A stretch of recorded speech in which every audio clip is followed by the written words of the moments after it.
All right, time for the DAX homework walkthrough. Now I'm going to go through this very, very quickly. I'll try to include some timestamps in the instructions themselves so that you can jump to specific spots if you get stuck. If you still have trouble following along after I work through these, feel free to reach out and I'll try to help you. So we've got two main buckets of questions. First, we're going to create a bunch of calculated columns, and then we're going to shift to report view and create a bunch of measures. So starting with our calculated columns, we're going to start in the customer lookup table. There we are. And we're going to add a new column called customer priority. So new column, customer priority. And the way we're defining this is that it's going to equal priority for anyone who's under 50 and has an income of greater than 100,000, otherwise standard. So know we need to use an if and an and statement here. So I'm going to start with the if. Current age is less than 50. And now I didn't use the if and version. I'm going to use the double ampersand operator so that I can just separate my logical tests kind of in readable order. So if current age is less than 50 and the annual income is greater than 100,000, comment to my result if true, priority, value if false, standard, close it out, press enter, and we'll see that it's added here.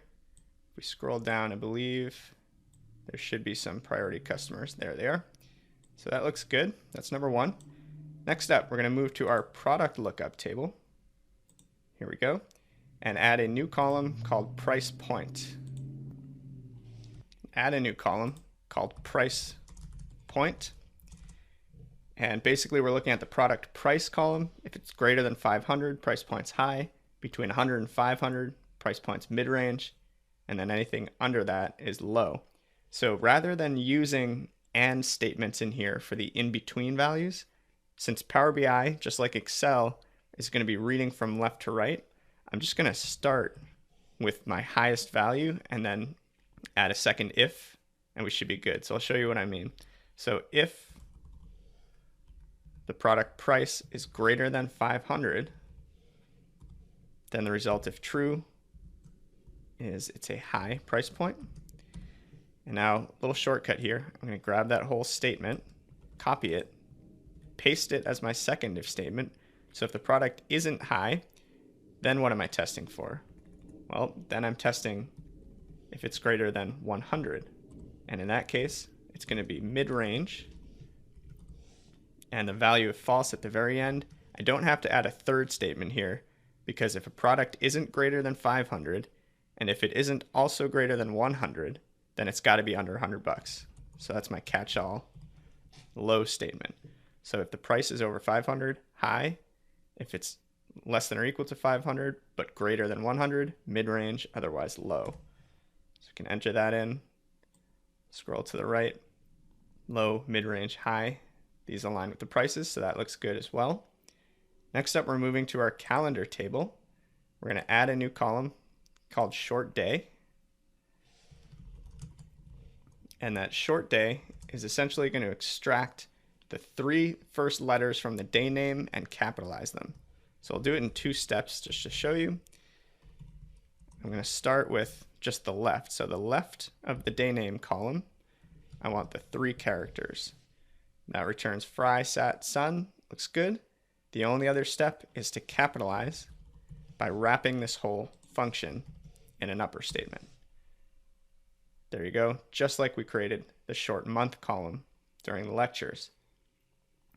And then the last calculated column that we're going to work with is back in our product lookup table. Here we go. We're going to add a new column, and it's going to be called SKU category. And the first part of the question is very simple. It's just the left two characters from the product SKU field. So left product SKU, two characters, press enter. This is very similar to what we practiced in the query editor, and that seemed to work just fine. Now the bonus is to modify this to return any number of characters up to that first dash. So basically make that 2 something more dynamic. If there were 5 characters or 10 or even 1,000 characters, before the first dash, they would be returned here in the SKU category field. And to do that, little hint, you may need to search long and hard. We're going to use a search function here. So the number of characters returned is going to be a function of searching for the dash within that SKU field, right? And we don't need the optional arguments at the end. So I'm going to close out 2 parentheses, and let's try that. So when we scroll over, you'll see we're very close, but it added a dash at the end.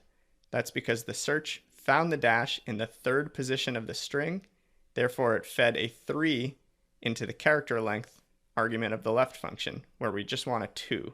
So a little tip between the 2 parentheses, I'm going to just literally subtract 1 from the result of my search function, and that will return everything up to just before it finds the character, the dash, and we're good to go. So those are your calculated columns, all pretty straightforward. You can consult the solution file if you have any questions about those. Next up, we're going to jump to report view, and here we're going to create 10 different measures. Now I've included spot checks so that you can actually play with the matrix visuals and confirm that you're getting the correct results. I'm not going to create all of the matrix views to produce those spot check values. It would take too long. So I'm going to show you how to write the measures so that you can make sure you're defining them properly, and then make sure that you do confirm those spot check values so that you're good to go moving forward. So first up, we need a new measure named product models. So this is going to live in our product table. Let's collapse some of these. Right click new measure in the product table, and it's called product models. And product models needs to calculate the number of unique model product names. So every time you hear the word unique or distinct, you know you want the distinct count here. So we want the distinct count of model name from the product table. There you go. You should see 119 unique models in this file. Next up, create a measure called all returns that calculates the grand total number of returns regardless of the filter context. So let's drop this one in our returns table since it's obviously return related. We're going to name it all returns, very similar to the all orders measure that we created as well. So because we need to calculate our returns measure, that tells me I need to lead with calculate. Where is it? Total, there it is, total returns measure. And because we don't want it to respond to filter context, that means we need an all function here. And what we want to do is calculate that based on the entire total returns table. So we're calculating the total returns measure based on the entire AW returns table every single time. Press enter to lock that one in. You should see a total of 1,809 returns. And that should map to the grand total no matter how you filter out those values. Next up, we're going to use what we just created to create a new measure to calculate percent of all returns. So again, we're living in this return table. I'm going to name it percent of all returns. And that's simply going to equal our original total returns measure divided by our new all returns measure. That's going to give us a ratio, a percentage, that we can then use to analyze return rates or return proportions filtered out in different ways. So there you go, that's percent of all returns. Next up, bike returns specifically. Again, new measure in our returns table. I'm going to name it bike returns. And for this one, we're going to use the calculate function because we're calculating the total returns measure like usual. Now the filter context that we're going to add here is where the product category name specifically, equals bikes, in quotes. Press enter. Now when you run your spot check, you should see 427 total bike returns. And next up, we need a measure for total cost. And so total cost, this is actually going to go in my sales table. New measure, total cost. And actually, I'll tell you what, before I do this, rather than starting from scratch, I'm just going to X out of this one I just created. Total cost is going to be an iterator calculation that multiplies order quantities by product cost. And it's going to work exactly how we created the revenue measure by multiplying order quantities by product prices. So rather than reinvent the wheel, let's look at our total revenue measure, which is a SumX. I used that related function. I'm going to literally grab that whole thing, copy it, and now add a new measure so that I can start with the total revenue and simply change this to total cost. And I still want to perform a SumX because I want row level calculations. I still want order quantity. This time, instead of pulling the product price from the product table, all I need to do is change that to product cost, and we're good to go. So we'll lock that one in as well. And when you pull that into a matrix, you should see a total cost of $14,456,986.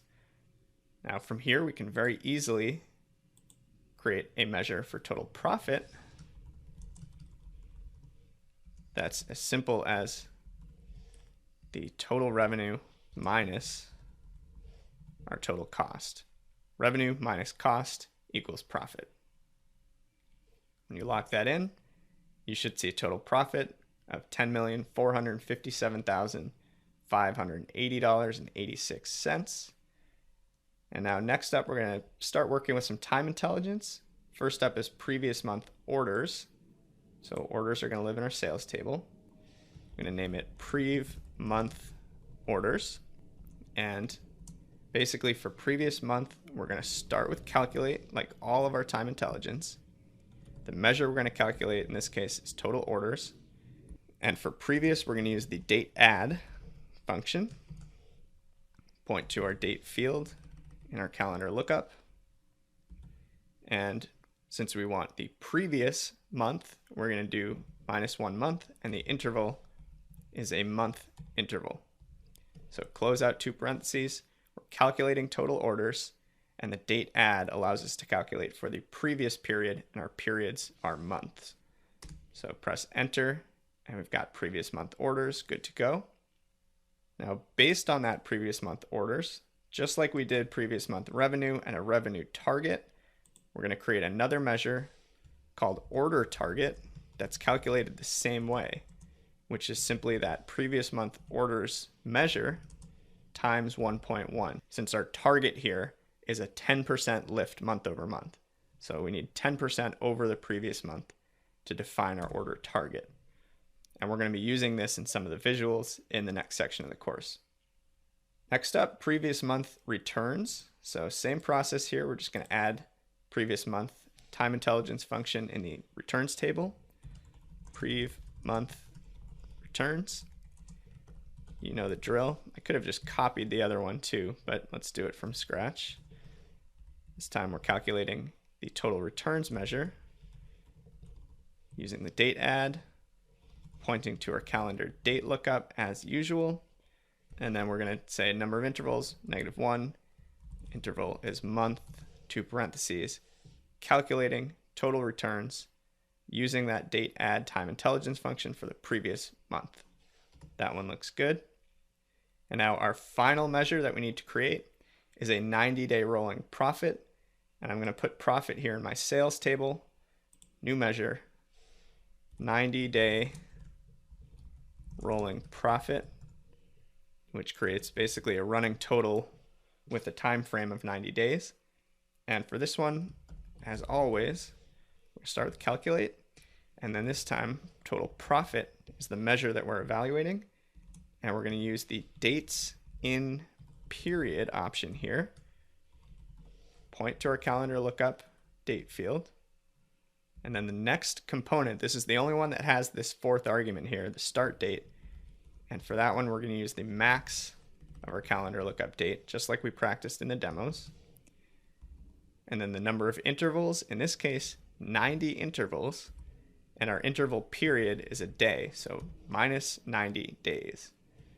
Close out 2 parentheses, press enter, and you are good to go. So I know that was a fast and furious run through of all those measures.